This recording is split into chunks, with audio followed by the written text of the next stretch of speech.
Unfortunately আমরা দেখলাম যে না, অন্তর্বর্তীকালীন সরকার শুনল না এবং 9 ফেব্রুয়ারি এই চুক্তিটি স্বাক্ষরিত হয়।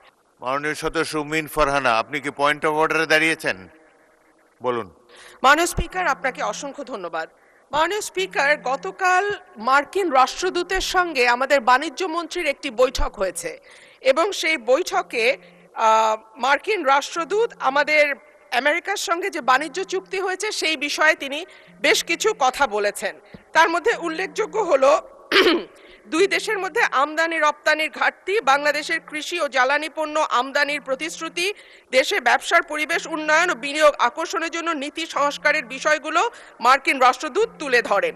মাননীয় স্পিকার, সেখানে মার্কিন রাষ্ট্রদূত আরেকটি বিষয় আমাদের মনোযোগ আকর্ষণ করে বলেছেন যে দুই দেশের মধ্যে বাংলাদেশ থেকে যে পরিমাণ পণ্য আমরা রপ্তানি করি, আমেরিকা থেকে সে পরিমাণ পণ্য আমরা আমদানি করি না এবং যে কারণে একটা বাণিজ্য ঘাটতি তৈরি হয়েছে বিরাট, এবং এই বাণিজ্য ঘাটতি পূরণের লক্ষ্যে বাণিজ্য চুক্তি হয়েছে। কিন্তু মাননীয় স্পিকার, আমরা জানি যে 12ই ফেব্রুয়ারি আমাদের জাতীয় নির্বাচনের ঠিক 3 দিন আগে 9 ফেব্রুয়ারি এই চুক্তিটি স্বাক্ষরিত হয় এবং তখন বাংলাদেশের যারা সুশীল সমাজ আছেন, থিঙ্ক ট্যাঙ্ক আছেন, তারা বারবার বলেছেন যে একটি অনির্বাচিত সরকার এই ধরনের চুক্তি স্বাক্ষর করতে পারে না এবং এই চুক্তিতে অনেকগুলো ক্লজ আছে যেটা বাংলাদেশের স্বার্থ বিরোধী।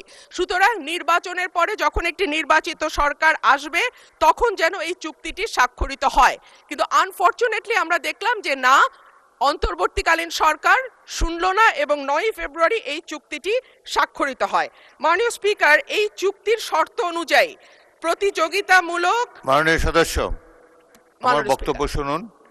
এটি কোনো পয়েন্ট অফ অর্ডার হলো না। 301 বিধিতে আপনি পড়লে দেখতে পাবেন যে পয়েন্ট অফ অর্ডার সংসদে চলমান বিষয়ের উপরে হতে হয় কিংবা সংসদ কাজে শৃঙ্খলা রক্ষার জন্য হতে হয়। আপনি একটি নতুন প্রশ্ন উত্থাপন করেছেন, আপনি নোটিশ দেন, এটি বিবেচনা করে দেখা হবে। ধন্যবাদ। মাননীয় স্পিকার, একটা মিনিট। মাননীয় স্পিকার, এই চুক্তিটি 60 দিনের মধ্যে যদি সরকার চায় তারা এটিকে বাতিল করতে পারে এবং চুক্তিটি সংসদে আনা হোক।